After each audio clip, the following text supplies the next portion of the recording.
Boa noite, gente rica. Sejam bem-vindos à nossa live de hoje. Hoje a nossa live é sobre o poder da decisão. Já chega na live, já vai enviando para todo mundo.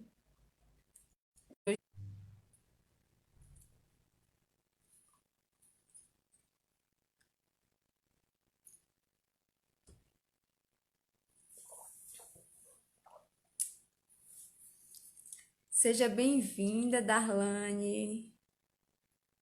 Já chega na live enviando para todo mundo que a live de hoje está maravilhosa. Vai ser sobre o poder da decisão. Seja bem-vinda.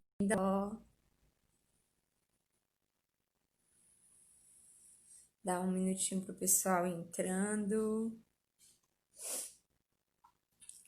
Deixa eu já, enquanto isso, eu já vou enviando para outras pessoas que a nossa live de hoje, gente, está maravilhosa. Com a nossa coach Salatiele.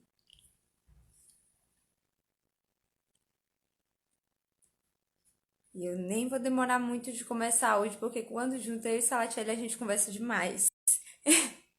E as últimas a gente teve que correr do final. Seja bem-vinda, Márcia. E aí, vamos. A Sá já chegou.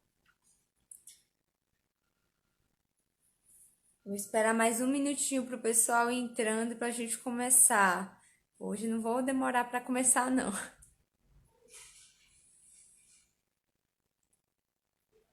Que a gente tem bastante coisa para conversar.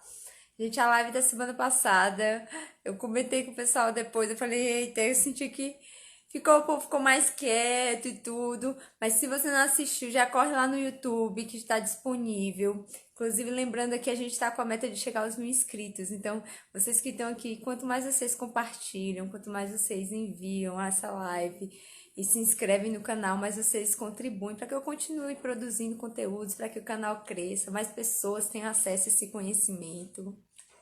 Mais um minuto e a gente começa. Já chega, já vai enviando a live. Chama o pessoal. Que a live de hoje tá top. Vou dar só mais um minuto e a gente começa. Jogo rápido hoje, porque a gente tem bastante coisa para conversar. O poder da decisão. Então, bora lá. Vamos começar e o pessoal vai entrando. Vou fazer só uma introdução rapidinho. Qual foi a ideia da live? Eu já chamo o Sá. Então, gente, por que tava a live passada e essa live também a gente tava conversando na casa da pastora e a respeito de como Deus ele é maravilhoso. Ele nos criou com uma mente, um cérebro maravilhoso, nos criou capazes de tomar decisões, de discernir certo e errado, de discernir aquilo que queremos, aquilo que faz sentido para nós ou não. E o que eu percebo é que, assim como eu falei na questão da lei da semeadura, muita gente espiritualiza muito as coisas e esquece de trazer para o campo prático. E realmente, porque Deus ele sempre vai nos deixar livre, Deus nos criou com o livre-arbítrio. Então, até para que a gente sirva a Ele, até para que a gente escolher uma fé, Deus nos deixa livre. E a live de hoje é para trazer luz às coisas que por vezes está esperando, Deus está esperando a atitude nossa, esperando que a gente se posicione. E a nossa vida, por vezes, ainda não mudou, muitas coisas que precisam ser transformadas, que a gente deseja que aconteça, ainda nada aconteceu porque a gente não se posicionou, a gente não decidiu, a gente não fez aquilo que nós já temos capacidade para fazer, aquilo que Deus nos deixou livre para escolher, para decidir. Então, eu já vou chamar aqui a nossa coach Salatiele para a gente continuar essa conversa. E é muito importante que a gente tome consciência das coisas que competem a nós, daquilo que por vezes a gente se prende, a gente se limita, e Deus já nos deixou livre, já nos deu a capacidade para escolher. E aí, amiga? E aí, Lai, tô vendo aí, pode continuar. Não, já terminei. A palavra é sua agora. Ah, bem, boa noite, gente. Para mim é sempre um prazer né? Um prazer estar falando da palavra do Senhor, um prazer de estar aí com a Laísa, né? Nós estamos aí nesses estudos, né? Vendo, confirmando a ciência na Bíblia, né? Não é nem confirmando a Bíblia através da ciência, é confirmando a ciência mesmo na Bíblia. Então, como Laísa falou muito aí sobre decisão. E tem uma coisa que nós falamos sempre, que é bem comum no nosso meio, que é a questão do livre-arbítrio, né? A pastora fala sempre que Deus ele não criou robôs, que ele criou pessoas que o adorassem por escolha, né? Por decisões. E aí eu queria começar lendo lá em Deuteronômio, capítulo 30, versículo 19. Deus falou assim para o povo: os céus e a terra tomo hoje por testemunhas contra ti, que te propus vida e morte, a bênção e a maldição. Escolhe, pois, a vida, para que vivas tu e a tua descendência. Então aqui é uma prova, né, que Deus ele nos dá a oportunidade de escolher. Lá é porque a minha internet está muito boa. Você está me ouvindo ou está cortando? Tô te ouvindo, não travou nada. Pode ir. Ah, então tá bom, tá ok. Então, só para confirmar essa questão do livre-arbítrio, né? Que muitas vezes a gente fala, e quando você vai pesquisar na Bíblia, você não vai encontrar o nome livre-arbítrio, mas você vai encontrar vários versículos. E esse aqui é um que me chamou muita atenção, porque Deus ele nos dá a opção de escolha, né? E ele não nos deixa só. Ele diz assim, ó, o céu e a terra eu boto como testemunha. Está diante de ti a vida e a morte, a bênção e a maldição. E ele nos dá, ele nos aconselha. Escolhe, pois, a vida, né? Para que você viva, para que os seus filhos vivam.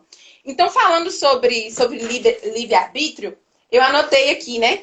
Que é a capacidade de tomar decisões, a capacidade de escolher, agir e se comportar da maneira que você quer. E eu queria começar dizendo duas palavrinhas. Procrastinação é o oposto de decisão. Então, o que é procrastinar? É deixar para depois, sabe? É você não decidir. É tudo deixar para depois.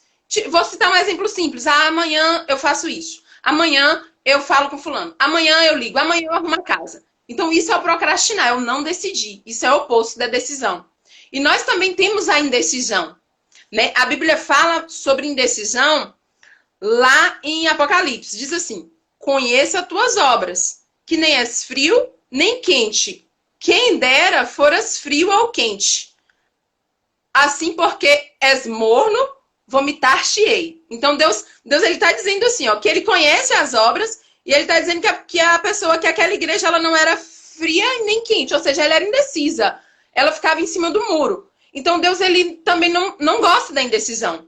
Deus, ele é um Deus de decisões. Então, as decisões, como Laísa explicou, nós estávamos lendo até um livro sobre procrastinação, e ele diz o seguinte, que quando a gente toma uma decisão, o nosso cérebro acalma e ele se prepara para agir. Então, enquanto nós não tomamos decisões, enquanto nós não decidimos, ficamos indecisos, procrastinando, o nosso cérebro ele não se acalma. Então, Deus ele não gosta de gente morna. Deus ele não gosta de gente indeciso, né? Ele diz, ou quem dera, sabe, você decidir ser frio, ou quem dera você decidir ser quente. Então, vai aí o primeiro conselho de hoje, da noite. Pesquisa aí na sua vida. Não fique em cima do muro, desce do muro. O muro não é o lugar pra ficar. E é interessante só você falar isso, porque às vezes as pessoas ficam querendo jogar a culpa pro destino, né? Ah, minha vida tá assim, porque o destino quis. Deus quis que fosse assim, e não quer tomar responsabilidade de nada. E desde que é mundo, Deus nos deu esse poder de escolha. E aí, a questão da indecisão, além desse estresse que drena muito sua energia, quando você fica ali sem saber o que escolher, né? Os estudiosos, a gente vai sempre nesse bate-bola, gente, do espiritual e aqui, e os estudiosos mostram que tanto quando você tem poucas escolhas, quando você tem, por exemplo, só duas opções e você fica ali entre aquelas duas opções, isso vai te drenar muita energia, porque uma coisa inevitavelmente vai cancelar a outra. Ou quando você tem muitas escolhas, como hoje em dia, né? A gente tem muitas oportunidades, você tem várias escolhas, isso vai te drenar muita energia. Mas sempre até Deus ele nos deixa livre. Quem dirá? Porque tem gente que nem acredita em Deus, mas assim, como a gente está falando para pessoas que acreditam em Deus, que seguem a Bíblia, a maioria que acompanha aqui, Mas Deus, ele nos deixa livre para escolher. E é aí que tá. E Deus não quer ninguém em cima do muro, né? Pode continuar aí, amiga. Tá, então o primeiro conselho aí, se você tem algo em sua vida, vai pensando. Se existe algo aí na sua vida, alguma decisão que você está procrastinando, que você está indeciso, né? Até Deus só deixou duas escolhas. Ou você é frio, ou você é crente, ou você é quente. O morno não serve. Então, já para não sobrecarregar. Então, a gente tem duas opções. A gente serve a Deus ou a gente não serve. O em cima do muro, não, ele não existe. E já que a gente está falando, né, do estudando, a neurociência, estudando o cérebro, eu vou falar de dois tipos de decisões que eu encontrei na Bíblia, que a gente já está estudando. São as decisões inconscientes, que são as decisões que estão lá no cabo do subconsciente, nesse campo aí do subconsciente, que nós chamamos de decisões emocionais, né, que é onde ficam os nossos padrões, e as decisões conscientes, que são as decisões racionais. Então, para simplificar, nós tomamos decisões inconscientes em todo momento, que são os hábitos. Então, às vezes você está indo para o trabalho, você passa sempre por aquele local. E às vezes você está indo para outro lugar e você pega o caminho do trabalho. Então, você não pensou para fazer aquilo. O seu inconsciente foi mandado. Por isso, quando você tem um hábito, você faz aquilo sem você perceber. Então, essas são, né, as decisões que você não gasta tempo, você não gasta energia. Então, você já vai lá e pensa. Então, são as decisões do subconsciente. Só que o interessante é que essas decisões, né, desse inconsciente, essas decisões emocionais, elas não ficam nas nossas vidas só nos hábitos simples. Só no escovar o dente, o dirigir. Porque quando você está aprendendo a dirigir, você fica ali prestando atenção. É a primeira? É a terceira? Aí você fica, não, eu saio com a primeira. Não, eu tenho que reduzir. Quando você já aprendeu a dirigir, isso já é automático. Você não fica olhando para a marcha para ver o que você vai fazer. A bicicleta é a mesma coisa. Você fica olhando, vai aprender e tem ali o pedal. Depois que você aprende, aquilo se torna, você faz aquilo inconscientemente. Só que como Laísa, né? Nós estamos sempre falando sobre padrões comportamentais, então existem padrões comportamentais que são inconscientes, que são guiados pela nossa mente emocional. E as nossas decisões sérias da nossa vida, muitas vezes nós estamos tomando com o emocional. Nós estamos tomando decisões sem perceber que estamos tomando. Ou seja, aquilo já se tornou um hábito. E para começar, eu gostaria de falar sobre a vida de Ana, né? Sobre a Ana, mãe de Samuel, que está lá em 1 Samuel, né? E a Bíblia diz assim, que existia, né?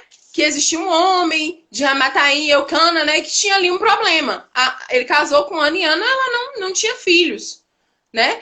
Ana, ela era amada pelo marido, mas ela não tinha filhos. E ali a Bíblia diz que todo ano Eucana ia e ofertava para as duas mulheres. Ofertava uma porção para Penina e uma porção para Ana. E a Bíblia conta, a Bíblia até diz assim, ó, que a sua rival, a Bíblia diz que Penina era rival de Ana. E que Penina, ela constantemente irritava Ana. E aqui a gente vai identificar o primeiro padrão descrito aqui nesse estudo. Diz assim, e assim o fazia ele de ano em ano. E todas as vezes que Ana subia à casa do Senhor, a outra a irritava. E pelo que ela chorava e não comia. Aqui está o primeiro padrão. Ali Elcana, todos os anos, Elcana ia ofertar na casa do Senhor. E a Bíblia diz o quê? Que Ana ia, todo ano, Ana ia, Penina irritava, primeiro padrão, e Ana chorava. E ela não comia e ela se entristecia. Então, para nós que estamos aí, tudo aquilo que está se repetindo em nossa vida, tudo aquilo que se repete, todas as questões que nós vivemos constantemente e que nós muitas vezes nem percebemos, Ana nem percebia, para Ana já era natural. Ana ia lá todos os anos, então Ana chorava e era irritada e ela não comia. Então esse foi o primeiro padrão que nós identificamos. E aí o primeiro ponto para a gente tomar a decisão é ter um objetivo, é ter alguma coisa, ou seja, querer alguma coisa. Então, quando você quer alguma coisa, ainda não é a decisão, mas é o primeiro passo. Porque você tem que ter clareza do que você quer. Então, os indecisos, ou seja, aquelas pessoas que são inconstantes, a Bíblia fala muito sobre o ânimo dobre, né? O ânimo dobre, né? Que a pessoa, ela não sabe, ou seja, a pessoa, ela é o quê? Ela é inconstante. O homem de coração dobre é inconstante em todos os seus caminhos. Então, hoje ele quer hoje ele quer comprar uma casa, amanhã ele quer comprar um carro, amanhã ele quer montar um negócio, depois de amanhã ele quer casar, depois de amanhã ele quer comprar uma moto. Ele não tem um plano. Então, a primeira coisa, se nós, porventura, estamos indecisos em alguma coisa na vida, a primeira dica, Você sabe o que você quer? Por exemplo, você tem a certeza daquilo que você realmente quer? Porque quando nós não temos essa certeza, é impossível tomar decisão. Porque você não vai tomar decisão sobre o quê? Então, a primeira coisa, Ana queria um filho. Aquilo era a Clarisa. Ana queria aquele filho. Só que aí, como a nossa mãe fala, né? Querer não é poder. Quem nunca ouviu? Quem nunca ficou aí? Ô, mãe, eu quero isso. E às vezes a mãe responde, querer não é poder. Mas o querer, ele é o início do poder. Ele não é necessariamente o não. Porque muitas vezes nós queremos, eu tenho certeza. Se eu for perguntar aqui, eu quero várias coisas na minha vida. Se a gente for listar, aí todo mundo, eu quero isso, eu quero aquilo, eu quero aquilo. Então, tá bem. Esse é o primeiro passo do querer. E aí a gente vai para as decisões, né? E por que a gente não consegue? E por que a gente quer tudo e não consegue? Porque muitas vezes nós estamos tomando decisões no campo da nossa mente emocional, do nosso subconsciente, da nossa mente inconsciente. E aí a gente não consegue. Porque as nossas escolhas, elas estão sempre aí o nosso querer está no campo emocional. E a primeira coisa para a gente identificar o primeiro passo para a gente perceber se a gente está indo nesse campo aí emocional ou não. Quando a gente está no campo das decisões emocionais, a gente leva muito em consideração a opinião dos outros. Então, a opinião dos outros interfere no nosso querer. A gente não tem um querer forte. Por exemplo, Ana queria um filho, mas a opinião das outras pessoas interferia. Um exemplo disso é que quando Ana chorava, o marido dela disse para ela, Ana, eu não te sou melhor do que 10 filhos, Ana. Então, quem sabe Ana pensava, poxa, eu tô aqui chorando, ela era invalidada, as emoções delas eram invalidadas. Poxa, meu marido é bom para mim. Poxa, meu marido tá dizendo que ele é melhor para mim do que 10 filhos. Então, a opinião de Penina também interferia na vida de Ana. Todas as vezes que Penina irritava, eu não falo o que a Penina diz, mas a Penina devia falar, tá vendo, Ana, você não pode ter filho, você não é capaz. Então, aquilo ali mexia com a crença de capacidade de Ana. Então, muitas vezes a gente diz assim, eu quero montar um negócio. A pessoa olha para você, quem é você para montar um negócio? Você nem dinheiro tem, você nem perfil tem, entendeu? Então, assim, a opinião das pessoas, nós somos afetados por essas opiniões. E por mais que a gente diga assim, mas eu não ligo com isso, eu sei o que eu quero. E por que não acontece? É uma boa pergunta, né? Eu não ligo E por que outra pessoa fala de mim. E eu continuo na mesma atitude, né? Tipo, eu falo, eu não importo, mas eu não mudo a minha atitude para poder realmente lutar por aquilo. Eu continuo só querendo. Eu quero. Mas aí fulano fala, aí eu paro, eu penso. E eu não mudo, eu não ajo em direção àquilo. Porque quando a gente realmente acredita, a gente não mede esforço. A gente só cai pra dentro com tudo aquilo. Então, se eu tô paralisada, é porque tem algo que realmente está mexendo ali, que está me fazendo duvidar. Isso, e que está mexendo o quê? Com o nosso querer, o nosso desejo forte. Então, aquilo era uma causa de sofrimento na vida de Ana. Não ter filho era uma desgraça naquela época. Então, muitas vezes nós queremos algo, nós sofremos por aquilo, mas nós ainda somos afetados pelo que os outros acham. Menina, você já tem tanta coisa na sua vida, para que você quer isso? Viva feliz com o que você tem, né? E outra coisa, quando esse sentimento de querer e não conseguir, ele gerava em Ana uma certa ingratidão. Então, muitas vezes, quando nós queremos algo, nós desejamos algo, e aí a gente não consegue aquilo, o que a gente faz? A gente começa a ficar ingrato, a gente começa a não agradecer pelo que a gente já tinha. Por exemplo, em nenhum momento Ana falava, poxa, eu não pude ter filho, mas meu marido não me rejeitou. O meu marido continua me amando, né? Eu sou amado, meu marido poderia amar mais Penina do que eu. Então você não vê Ana agradecendo. Então Ana tinha uma atitude, né, de tristeza, ou seja, que refletia também uma certa ingratidão.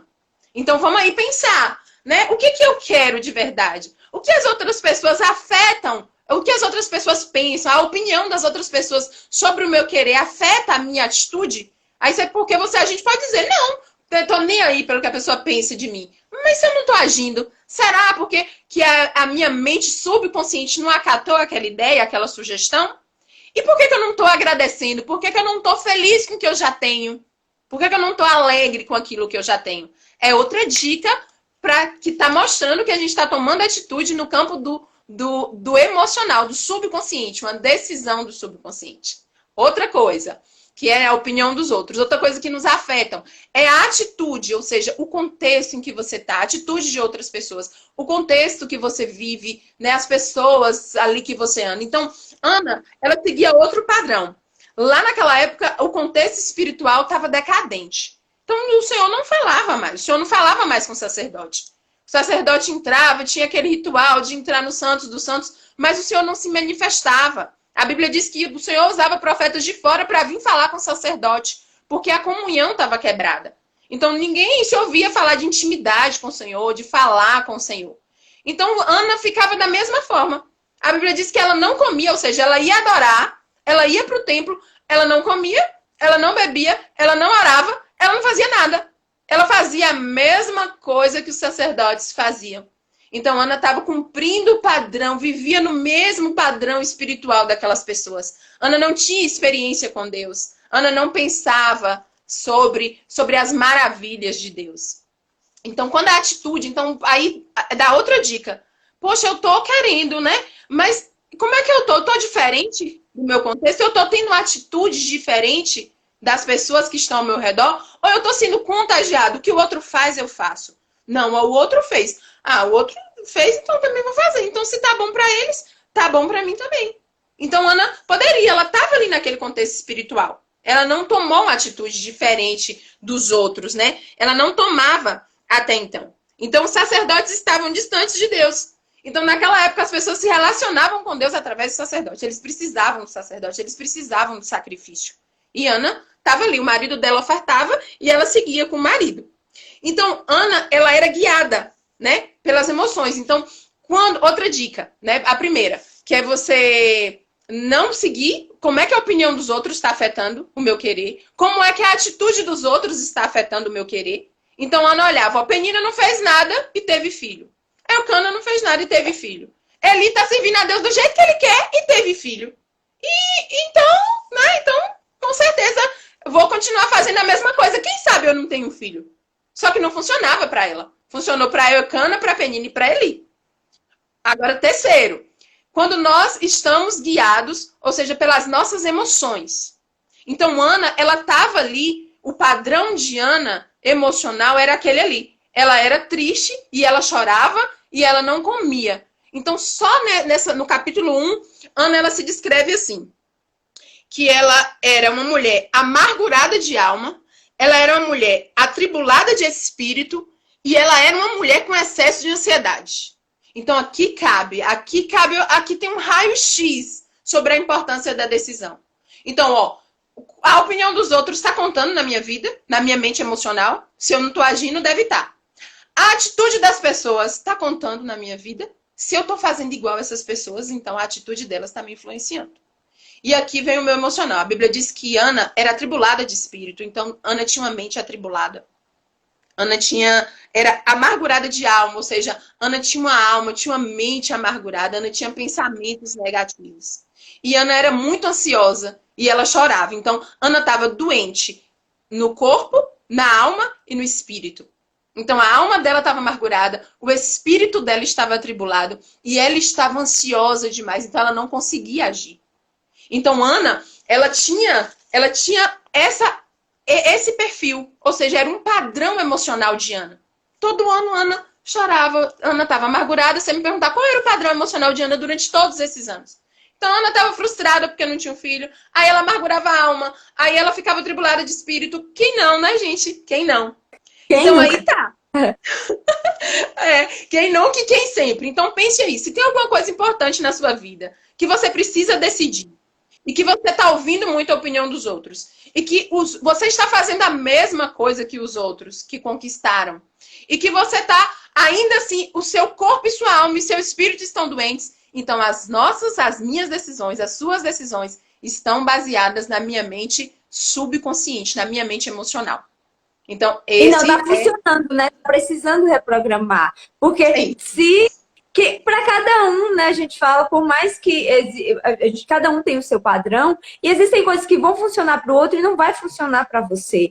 Então, quando na outra live que eu falei daquilo que precisa reprogramar, se você está fazendo, se a sua semente, se o seu padrão não está funcionando, você vai precisar mudar, você vai precisar quebrar esse padrão. Porque para outras pessoas pode até funcionar, a pessoa pode até fazer tudo errado e ficar com a consciência dela lá tranquila, mas se está te gerando tribulação, se você não está feliz, algo precisa ser mudado. Você precisa decidir mudar, né? Porque como você até quando você não escolhe, já é uma escolha. O fato de você continuar só repetindo o padrão, você está escolhendo não olhar para isso. Você escolheu não agir. Na verdade, a Ana escolheu não agir, mas ela sofria com isso. Né? Ela não era feliz, ela escolheu não agir, mas ela estava doente no corpo, na alma e no espírito. Né? Ela ainda era influenciada. Então, ela, como você falou, ela não mudou o padrão. O padrão dos outros não estava funcionando para ela e mesmo assim ela não mudou o padrão. Como você falou na outra live. Você está plantando, mas não deu fruto e você não parou para analisar. Poxa, o cana, ele ainda entrega mais para mim e não está funcionando para mim. E aí segunda coisa, é o querer. Então, Ana tinha esse querer, sabe? Mas só que não era um querer forte, era um querer que ainda estava afetado por essas três coisas que nós citamos aí. Pelo emocional, pela atitude dos outros, pela opinião. Mas Ana tinha uma coisa que nós chamamos de autorresponsabilidade. Nossa, esse é um conceito tão famoso no mundo da inteligência emocional. O que é autorresponsabilidade, né? Segundo os estudiosos. Segundo Paulo Vieira, que é esse conceito é dele. Ele diz que é a crença, ou seja, é a certeza, entendeu? De que nós nos colocamos no lugar que nós estamos. Que toda a responsabilidade de tudo aquilo que acontece na minha vida é minha. Eu não tenho filho, o problema é meu. Eu tô falido, o problema é meu. Eu tô angustiado, o problema é meu. A responsabilidade é minha. Ou seja, tudo que acontece na minha vida, tirando catástrofe, tirando essas desgraças aí, tudo isso é responsabilidade minha. E aí, como nada, né? Como a gente está confirmando a ciência através da Bíblia, na Bíblia diz assim, em Romanos 2,6. Deus retribuirá a cada um conforme o seu procedimento. Isso é autorresponsabilidade. O que Paulo está dizendo? Deus vai dar a cada um de acordo com o agir de cada um. Então, se você é disciplinado, malha, faz dieta, você vai ter um corpo, uma saúde legal. Se você não é disciplinado, você come, Deus não tem nada a ver com isso. Você pode infartar a qualquer momento e não é seta do diabo. É responsabilidade sua. Então, se você gasta loucamente, você faliu, não é culpa do devorador, não é culpa de Satanás. A responsabilidade é sua. Então, em Gálatas 6,7 diz assim, não erreis, Deus não se deixa escarnecer, porque tudo que o homem semear, isso também se fará.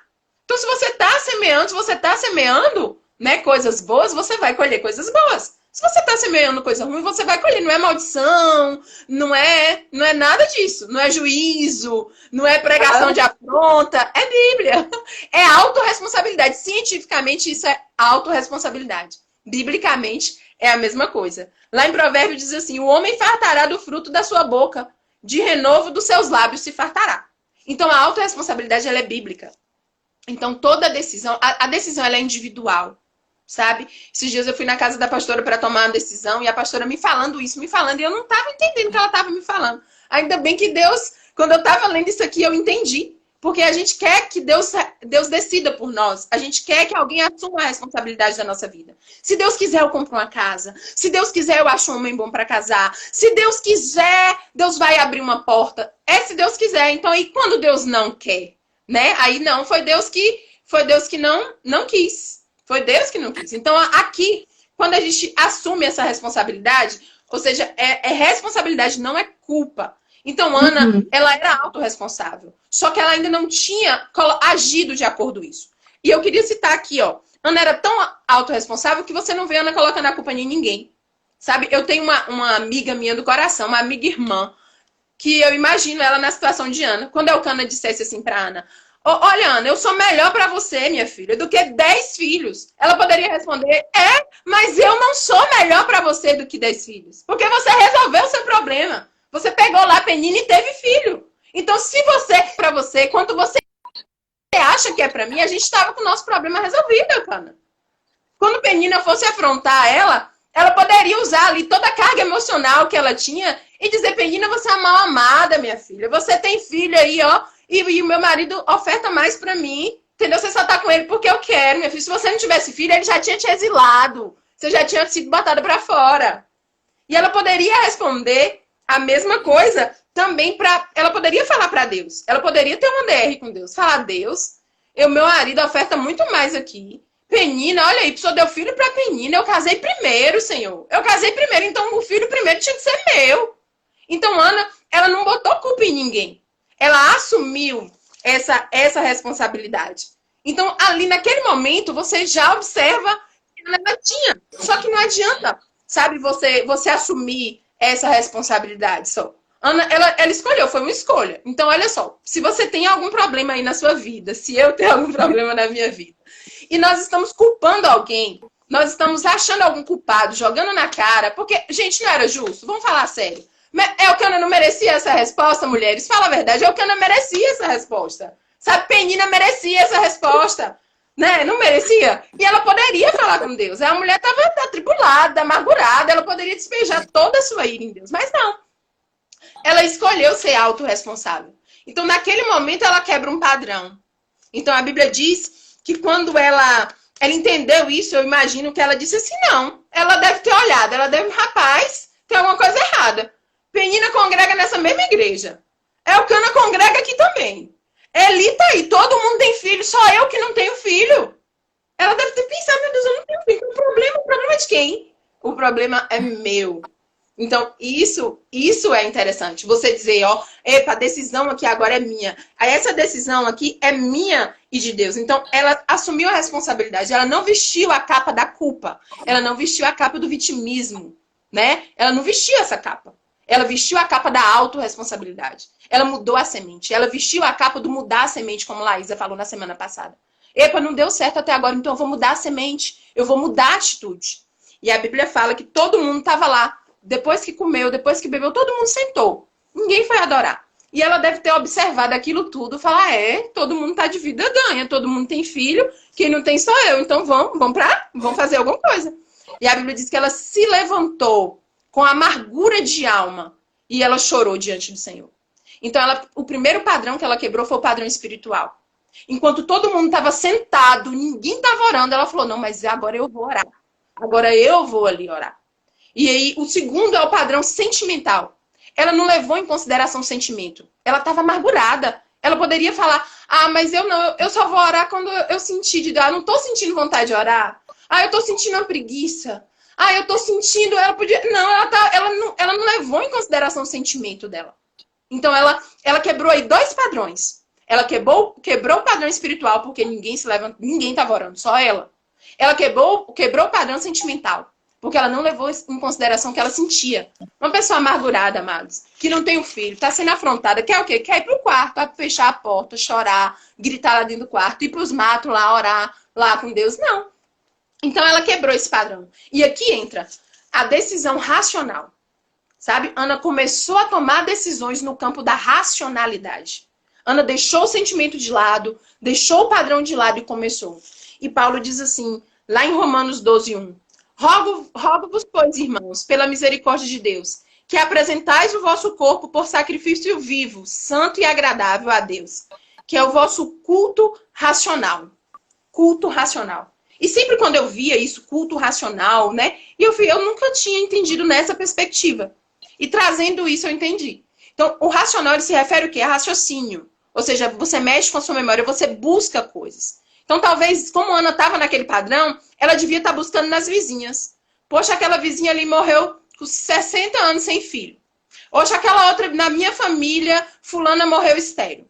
Poxa, talvez ela estivesse olhando para o padrão de mundo ali. Poxa, Deus não está falando. Então, Deus não vai operar um milagre na minha vida. Então, Ana, ela já começou a romper esse padrão. Quando ela entendeu. Ou seja, eu tenho certeza que naquele momento que Ana ajoelhou, certeza, né, assim, das nossas certezas, mas Ana deve ter pensado.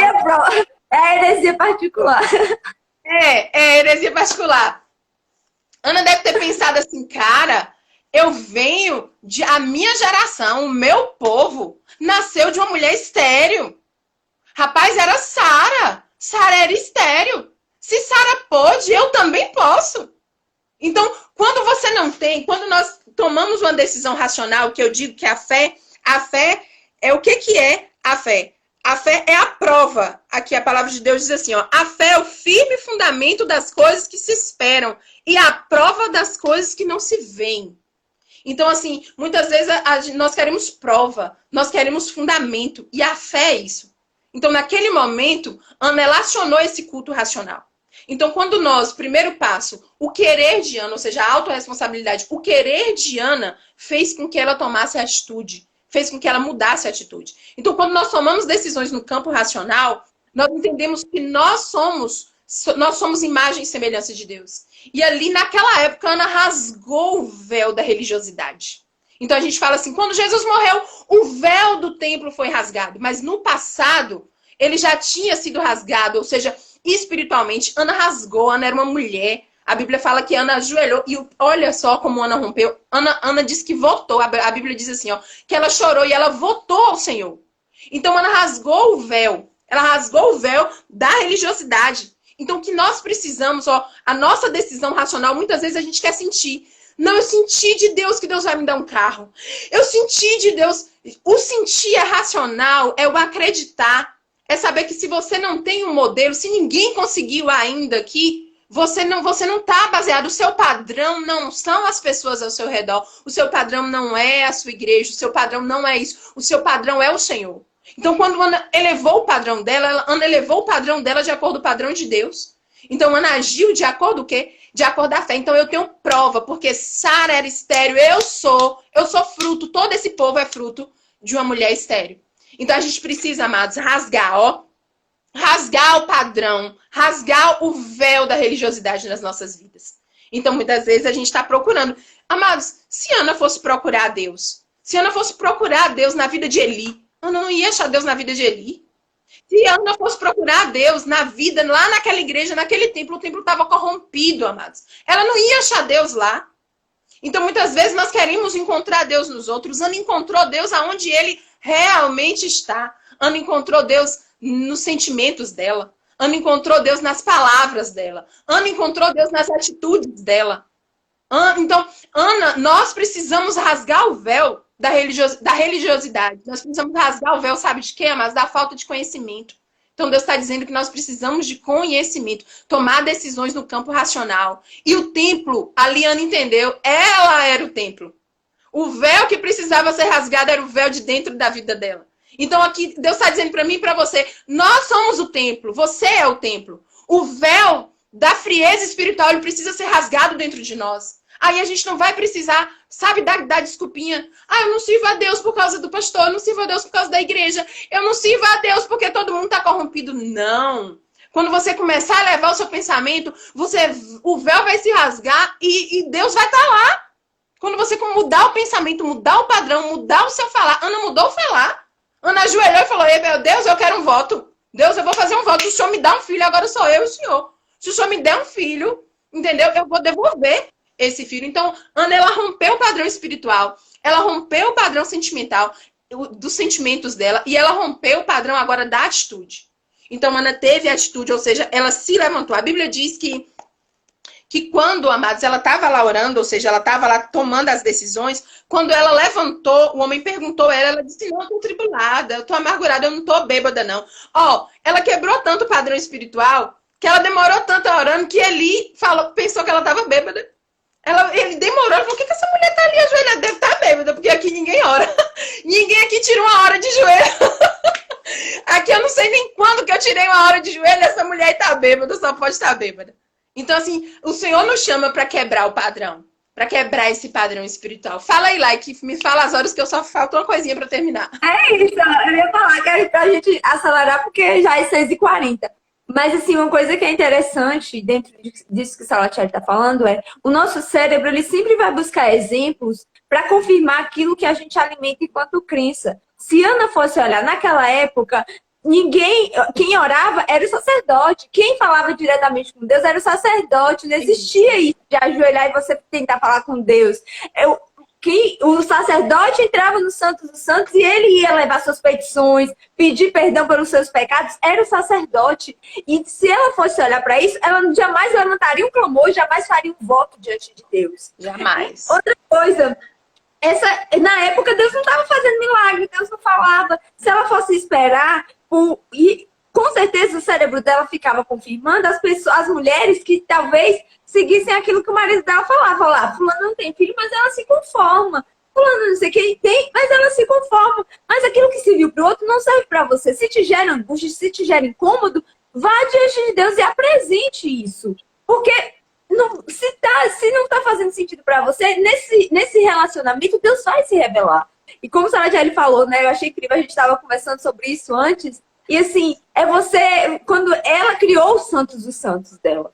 Aquele momento que ela ajoelhou ali, ela falou diretamente com Deus. E o quanto. E agora, eu já ia falar pra gente, acelera pra você, nessa parte da sequência, né? A partir dali, do momento que ela levantou, espaço pra você manter a decisão. Continua aí, porque o tempo corre aqui, que é uma beleza. Então vamos lá. Nós precisamos de um querer forte. Nós precisamos assumir a autorresponsabilidade. Ou seja, é a certeza que as decisões, que o que acontece na minha vida, na sua vida, ela é responsabilidade minha. E Deus, ele nos deu isso. Deus, ele nos deu a capacidade de fazer planos. Então, eu preciso fazer planos, eu preciso assumir a responsabilidade de fazer, sabe? De ir diante de Deus, de falar aquilo que Deus fez, né? De falar aquilo que Deus mandou, ou seja, ouvir a voz de Deus. E assim foi Ana. E a palavra do Senhor fala que ela decidiu ali, que ela votou. Então, ela mudou a atitude. A Bíblia diz que ela levantou, ela já não estava mais triste. E de madrugada, eles dormiram, acordaram de madrugada e adoraram. Então, porque muitas vezes a gente toma a decisão. Não, eu vou fazer isso. Eu quero isso na minha vida. Mas aí quando a gente, é igual amor e perdão. Amor e perdão são escolhas. Então, muitas vezes, quem toma decisões no campo emocional, do subconsciente, ele fala, não, mas eu não sinto amor, mas eu não sinto vontade de perdoar. Então, primeiro você decide. Depois o sentimento vem. Então, a diferença da decisão emocional e da decisão racional é essa. Então, a decisão irracional, inconsciente, você primeiro precisa sentir. Não, eu preciso sentir para eu parar de beber. Sabe? Eu tenho desejo, então eu não consigo parar de beber. Então você é escravo. A Bíblia fala muito de escravidão. E Jesus nos chamou para ser livres. Então tudo aquilo que eu sei que é errado e faço, então eu sou escravo daquilo. Então o meu subconsciente me escraviza. Muitos são escravizados na prostituição, no álcool, na murmuração, né? Na falta de controle emocional. São escravos. E quando você assume a autorresponsabilidade diante de Deus, você começa a entender que você é o templo, entendeu? Que o véu precisa ser rasgado dentro de você, que você pode tomar a decisão, então você decide e aí você faz. Então você decide amar. Jesus diz, amai-vos uns aos outros, perdoai-vos. Então, quando eu decido, isso aí gera o sentimento. A decisão gera o sentimento. Então, quando Deus diz, ei, ama. Entendeu? Então, se eu amo, aí você diz, eu amo, eu vou amar, mas eu não tô sentindo, mas não importa, você ama, porque você decidiu. E aí você vai ver o que o amor faz, você vai ver o que o perdão faz. Ah, mas na minha família todo mundo é rancoroso. Ah, porque eu nasci assim. Não, você muda o seu padrão.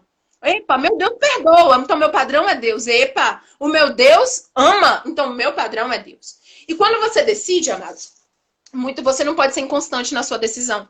Então, o que mais acontece? Ana orou ali e decidiu dar o filho. Mas quando Ana levantou, Ana deu de cara com Penina. Ana deu de cara com Elcana. E isso não mudou a cara de Ana, porque ela tinha decidido.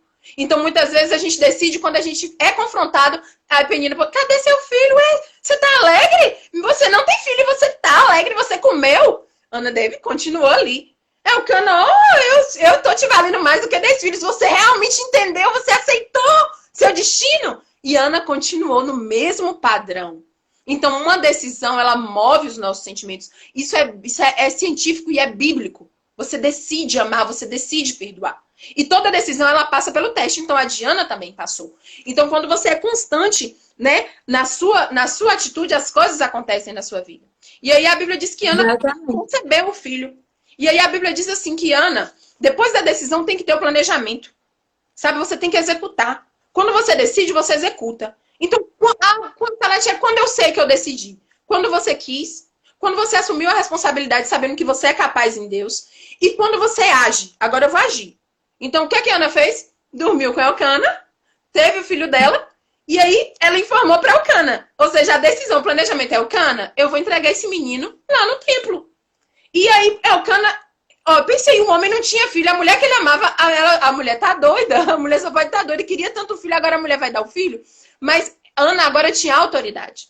Quando eu mudo a minha atitude, eu ganho autoridade e respeito. Quando eu mudo a minha atitude, todo mundo começa a olhar que eu mudei. Todo mundo começa a confiar nas minhas decisões. Sabe que eu não sou inconstante, que eu digo sim hoje e não amanhã.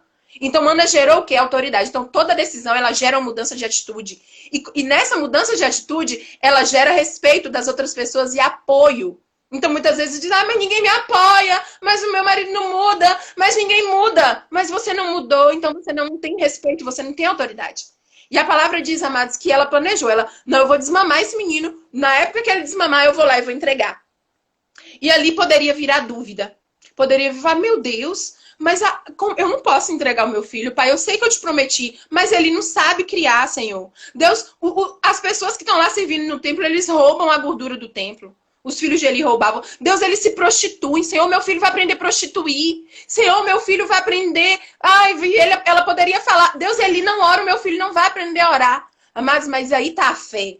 Sabe? Aí tá, por exemplo, depois da decisão, ó, que é o querer forte, a autorresponsabilidade, e você mudar aí você muda o seu padrão, e aí vem o que a ciência chama de intuição, e o que nós chamamos de relacionamento com o Espírito Santo de Deus. Então, o Espírito Santo de Deus nos conduz. Então, Ana, mais uma vez, quebrou o padrão. Ela consagrou o filho dela ao Senhor. Naquela época, ninguém mais estava consagrando. Era lei, mas ninguém consagrava. Ela consagrou o filho dela e ela entregou. E ela não entregou dinheiro, oferta, ela entregou vida. E eu vou citar um assunto bem polêmico, que muitas vezes a pessoa diz assim, mas eu não vou entregar o meu dízimo, eu não vou ofertar, porque eu li não sei onde, tal pastor falou que quando eu oferto em um templo e o povo não administra bem as finanças e isso, e a minha oferta não prospera. Ana ali, amados, ela quebrou o padrão. Ou seja, ela não pensou nisso, ela confiava no Senhor. Ela ofertou, muitas pessoas ficam brigando para ofertar dinheiro. Ana não. Ana ofertou vida, Ana ofertou o filho. Ana quebrou o padrão espiritual de uma geração. A Bíblia fala que Samuel ouvia a voz de Deus. Então, a mãe dele falava assim, meu filho, você é a resposta de oração. Meu filho tinha anos, meu filho, olha, Deus falou comigo. Então, Samuel cresceu com a crença de que Deus falava, de que Deus respondia a oração. Pense quantas mulheres Ana ali não influenciou. Não foi a geração de Ana, mas foi a geração de Samuel. Mas Samuel, ele seguiu o padrão espiritual e comportamental de Ana. Enquanto Eli estava lá sem fazer, Samuel estava lá orando. E a Bíblia diz que Samuel falava com Deus, que Samuel ouvia a voz de Deus, que Samuel crescia na presença de Deus. Então, uma decisão, amados, olha como é importante. Analisa a sua vida aí, e eu vou analisar a minha. Deus está esperando de nós decisões. A gente precisa tomar decisões porque muitas vezes as nossas decisões vão mudar a história da nossa família, vão mudar a nossa história, vão mudar a história da nossa igreja, vão mudar a história de uma nação. A Ana mudou a história de uma nação. Então, o comportamento dela, ela quebrou o padrão espiritual de frieza. E ela lançou uma geração agora de Samuel. Samuel significa nome de Deus. Então, ela quebrou todos esses padrões. Então, Samuel, ele foi excelente. Ele aumentou o padrão. Sabe? Ele continuou ali. E a Bíblia diz que Ana teve mais 7 filhos. Ana criou um cântico. Olha só, talvez até Davi se inspirou até em Ana, né? Para criar os cânticos dele. Então, Ana criou um cântico de adoração ao Senhor. Então, quantas mulheres, amados estéreis, não cantavam o cântico de Ana com a fé? Quantas estéreis, mulheres que não poderiam ter filho, cantavam aquele cântico que geravam fé no coração e tomavam a atitude de ter filho? Então, é o que Deus espera da nossa geração. É tomar a decisão de servir. E não só, eu não estou falando espiritualmente. Deus espera outras decisões. Oh, Deus, eu quero isso. Senhor, e a responsabilidade de eu não ter conseguido é minha. Então, é noite de analisar os padrões. Quais os padrões que eu estou seguindo? Eu estou vivendo, tomando decisões automáticas, levando a minha vida para a destruição, com o meu cérebro, com decisões inconscientes, emocionais, ou decisões racionais? Entendendo que eu sou o templo, entendendo que o véu da frieza, da religiosidade, do pecado, ele precisa ser rasgado dentro de mim. Que Deus está dentro de mim. Amém? Pode completar, Laís. Ai, gente, 10 minutos para acabar, mas assim, resumindo o que Sá falou e já finalizando a live, lembrando que a live vai ficar salva tanto aqui no Instagram quanto no YouTube, para vocês poderem compartilhar e assistirem de novo, porque a gente fala muita coisa, às vezes não consegue assimilar, vai lá no YouTube, assiste de novo, compartilha, se inscreve no canal.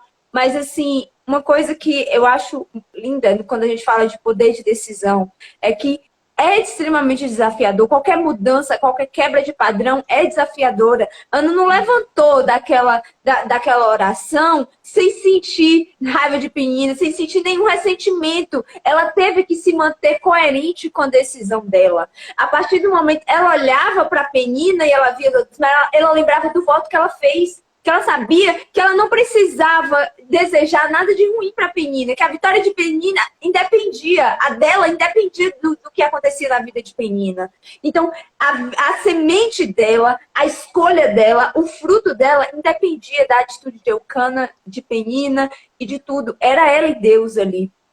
Então, muitas decisões que a gente toma na nossa vida, a gente só precisa ficar firme. E é uma coisa que eu estava conversando com o Salatiel, que às vezes a gente espera um sim. Eu não pedi porque eu não senti de Deus. Eu acho que Deus não quer isso para mim. Ana não sentia, ela sentia a vontade de ter um filho. Era o que ela sentia. E talvez, às vezes, a gente escutou de muita gente, mas é porque você pode ser amaldiçoada, ou alguma coisa aconteceu, mas não, ela decidiu o que ela queria. E ela foi agir. Eu vou fazer um voto diante de Deus. Se Deus não responder, aí realmente pode ser. Mas tem gente que nem tenta. Eu nem tentei, porque às vezes Deus já disse um não. Se não aconteceu até hoje, é porque já é um não. Então, coloque-se, tome a sua decisão. E o como, você não precisa se preocupar como isso vai acontecer. Você foca no resultado. Eu quero um filho, eu quero um filho. Eu quero uma casa, eu quero uma casa. Eu quero um carro, eu quero saúde. E Deus, Ele vai nos mostrando. E se for um não, Ele vai te dizer também. Porque quando a gente decide ter esse relacionamento... Oi, fala. Só falando aqui, Lai, para a live não cair. E a gente tem que entender que, como você falou, a decisão é algo muito individual, seu e de Deus. Claro, toda decisão, você fala assim, mas eu vou decidir, e aí Deus não vai abençoar. Ana teve intimidade, Ana decidiu com intimidade. Então, quando nós decidimos diante de Deus, o Espírito Santo de Deus, ele nos direciona, ele vai falar conosco. E ela é tão individual que a gente tem que ter a certeza que o poder está na mão de Deus.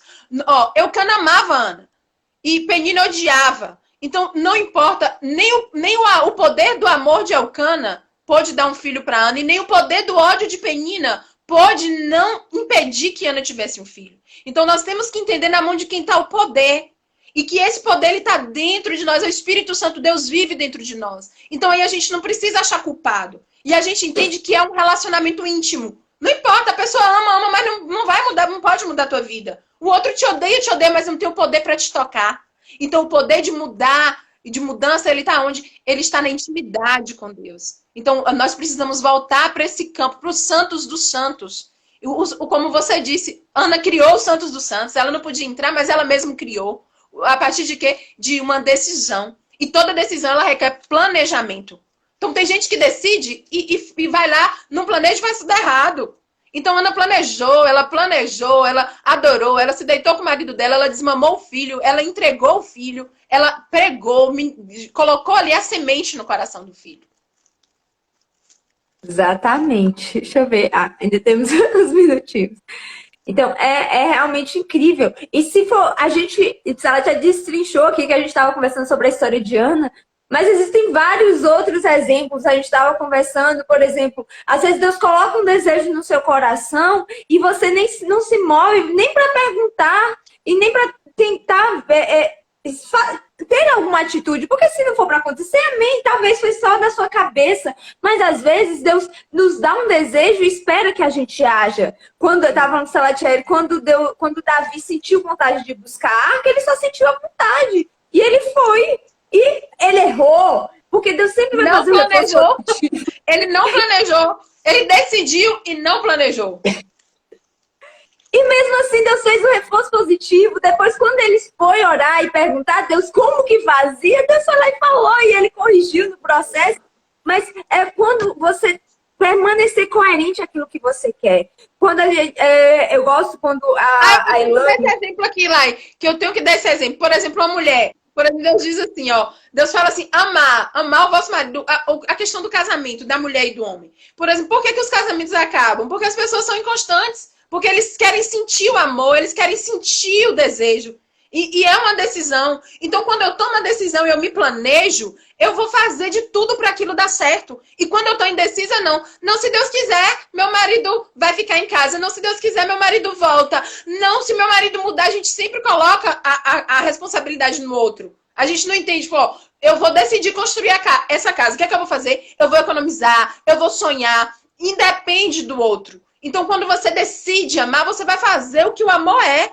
Entendeu? Você vai dizer o que amor é. Então, a decisão, ela tem isso. Quando eu decido, eu me planejo. Então, poxa, se eu decidir perdoar, como é que faz? Quem perdoa faz o quê? Se eu decidir amar, poxa, quem ama faz o quê? Se eu decidir restaurar o meu lar, então eu vou me mover para aquilo sem dúvida. Sem falar assim, ó, não, eu caso hoje, se amanhã não der certo, eu separo. Sem isso. Não, eu casei para a vida toda e eu vou me direcionar. Eu tomei a decisão e eu vou me planejar para ficar casada a vida toda. Não, eu quero ficar rica, tá? Eu vou trabalhar, mas eu vou planejar, eu vou ver como é que faz, porque, mas se Deus quiser eu fico rico. Não, eu vou planejar e eu vou trabalhar para ficar rico. Tirando essa sombra de dúvida, porque a decisão, ela nos traz essa certeza na fé. Porque a fé é o quê? É o firme fundamento das coisas que não se veem. É a prova. Ou seja, eu tenho prova daquilo. Prova onde? Em Deus. A minha prova está em Deus. Com certeza. Gente, a live tá maravilhosa. Só tem uns minutinhos. Manda aqui pra gente os comentários. Beijo, foi um prazer. Não, mas não vai cair, não. Ainda dá tempo de a gente ver aqui os comentários. Vai ficar salvo no Instagram, vai ficar salvo no YouTube. A gente tá aí na meta de chegar aos 1.000 inscritos no canal. Vocês me ajudam bastante quando vocês compartilham, quando vocês curtem. Gente, gratidão já por Sá que aceitou o convite. Veio aqui falar pra vocês. E gratidão a todo mundo que entrou na live, que ficou aqui pra assistir. Fala aqui pra gente um insight que você teve, uma chave que virou já nos últimos minutinhos. Olha, como Sandra falou, Deus quer tudo de bom pra nós. Verdade. Entendeu? Tudo de bom. Deus só tem pensamento bom. Você não precisa, sabe? Igual pra orar, decisão. Tem gente que quer tomar decisão. Tem coisa que já tá na Bíblia. Entendeu? Como a gente tava brincando. Tem coisa que você não precisa perguntar se é de Deus, se não é, porque já está escrito na Bíblia que não é de Deus ou que é de Deus. Exatamente. Olha, Maísa, Sandra, Lu, eu vi aqui, Michele, Marleninha. Gratidão, gente. Às vezes a gente não cita o nome, porque na hora que tá no meio do raciocínio não dá pra... mas muito obrigada. João Gabriel nem comentou hoje, mas João Gabriel. Foi mesmo. Eu vi o primeiro comentário dele, mas nem pude rir na hora que ele falou que ele tava chegando mais rápido do que o povo indo pra vacina. Oi, Lu tá aí, ó. Lu do CETEP. O Lucas tá todo sábado aqui. Muita gratidão. Gente, eu vou finalizar a live. Um excelente domingo para vocês. Muita gratidão, ô tia. Muito obrigada, tia Maísa. É um prazer ser da mesma família. Prazer é nosso também. O orgulho é nosso de fazer parte. Exatamente. Fazer parte um da família do outro é maravilhoso. E até semana que vem, sábado que vem, ainda não. Ao longo da semana eu divulgo o tema da live da semana que vem. Mas muito obrigada a todo mundo que ficou aqui. Um excelente domingo para vocês. Irene, Neirão. Isso, o Neirão, que eu vi que chegou já no finalzinho. Quem chegou no final, gente? Volta Irene lá também. Quem? Márcia. Márcia Shelley. Adma. Pronto, sejam muito bem-vindos. Aguardo todo mundo aqui sábado que vem. A live vai estar aqui, vai estar no YouTube. Vocês assistem onde vocês preferirem. Viu? Um beijão, um ótimo domingo. Então, simbora, Sá. Bora, tchau, gente. Tchau, gente.